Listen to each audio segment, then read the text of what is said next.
Chapter 3. Strange Changes Begin. 1 week. It had been 7 long days since Ichigo and Orihime had crash-landed in this mysterious alien world.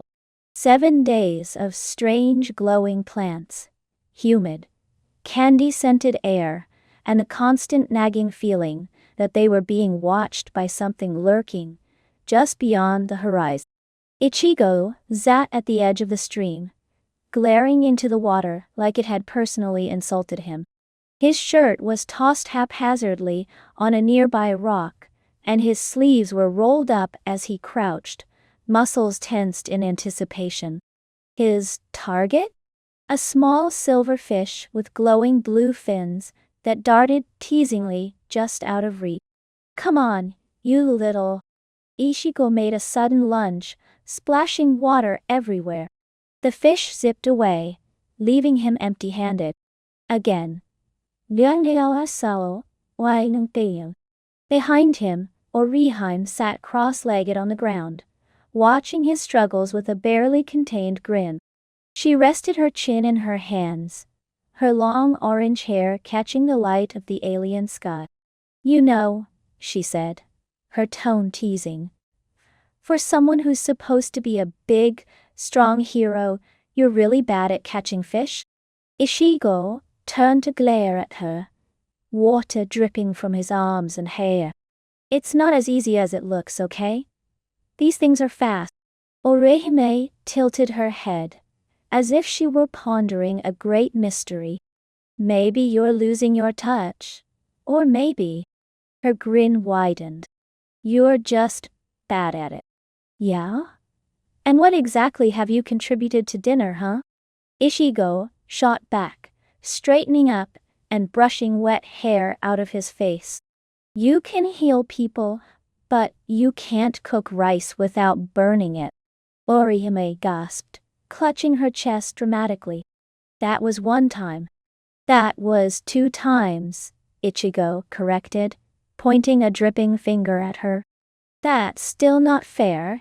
It's hard to cook rice over a fire. And besides..."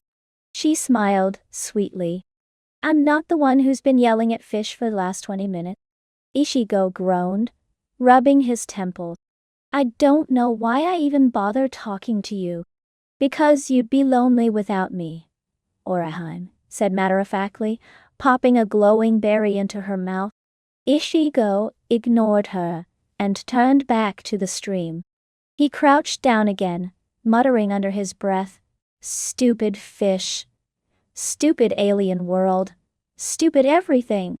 As Ichigo waited for another chance to strike, he caught a glimpse of his reflection in the water. For a moment, he didn't recognize himself. His hair, which he usually kept short and messy, had grown noticeably longer over the past week. It wasn't just the length that bothered him. It was the texture. It felt softer, smoother. He'd caught himself running his fingers through it absent-mindedly more than once, and it annoyed the hell out of him. "What the hell?" he muttered, tugging at a strand of his hair. He'd also noticed his face looked slightly different. His jawline seemed a little less sharp, and his cheekbones looked higher? He wasn't sure. Maybe it was just the weird lighting in this place. Then there was his voice. "Hey, Ichigo?" Orihime called from behind him. Did you catch anything yet?" Ichigo turned his head, snapping. "Does it look like I caught anything?" His voice cracked mid-sentence, pitching up like he was 13 again. He froze, his eyes widening. Orihime blinked, trying to suppress a giggle. Are you okay?" "I'm fine." Ichigo barked, his voice cracking again, on the last word. He winced, clenching his fists. "It's just the air here or something. It's messing with my throat." Orihime nodded sympathetically, though her lips twitched with amusement. "Maybe you're allergic to the glowing fish?" Ichigo shot her a look. Not funny.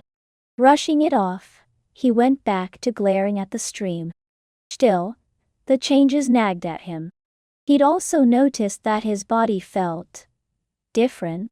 His muscles didn't feel as solid as they used to, and he swore he'd gotten shorter. Just a fraction, but enough to notice when standing next to Orihime. He shook his head, trying to push the thoughts away. It was probably just stress. Or the weird gravity. Yeah, that was it. Orihime, meanwhile, was having her own problems. She stood up and stretched, wincing as her shoulders popped.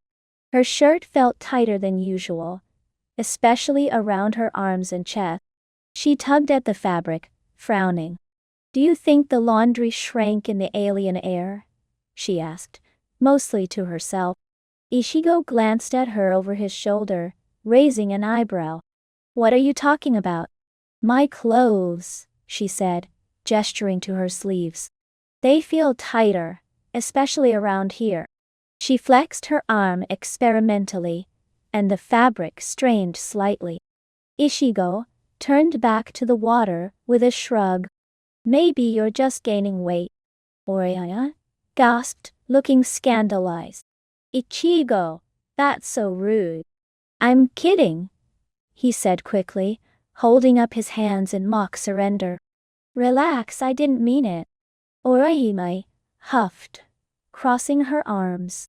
"Well, for your information, I think I've gotten taller. And stronger, look."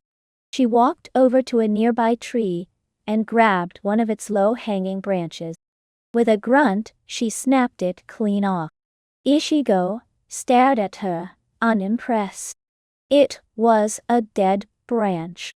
"It still counts," Orihime said, holding the branch up triumphantly. She tossed it aside and wiped her hands on her pants. But as she did, she stumbled slightly, catching herself against the tree. "Oh!" Ichigo turned to look at her again. "What now?" Orihime frowned, brushing her hair out of her face. "I keep tripping over my own feet.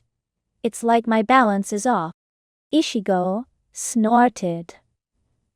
"Ooh. Maybe you're just clumsy.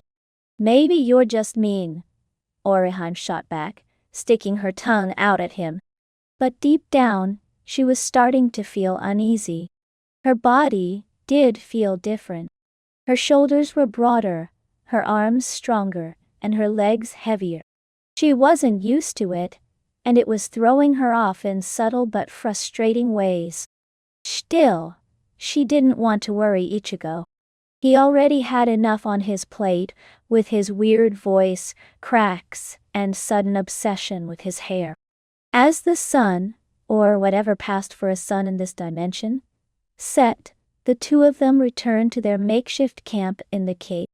Ichigo finally managed to catch a fish, and Orihime cooked it over the fire. "You know, for all your complaining, you actually did a good job with this," Ichigo admitted, taking a bite of the fish. Orihime beamed. "Thank you. I told you I'm not hopeless." Yeah, Ichigo muttered, but there was a small smile on his face. As they ate, there was a comfortable silence between them. But beneath the surface, both of them were preoccupied with their own thought. Ichigo couldn't stop thinking about how weird his body felt. Lighter, more flexible, and softer. He hated that word, but it was the only way to describe it. Orihime, meanwhile, was hyper-aware of how much stronger she felt. Her movements were heavier, less graceful, and her clothes felt tighter every day. Neither of them mentioned their concerns, chalking it up to stress, gravity, or the strange energy of the dimension. But deep down, they both knew something wasn't right. Outside the cave, the alien world pulsed with its usual eerie glow, as if it was watching and waiting for what would happen next.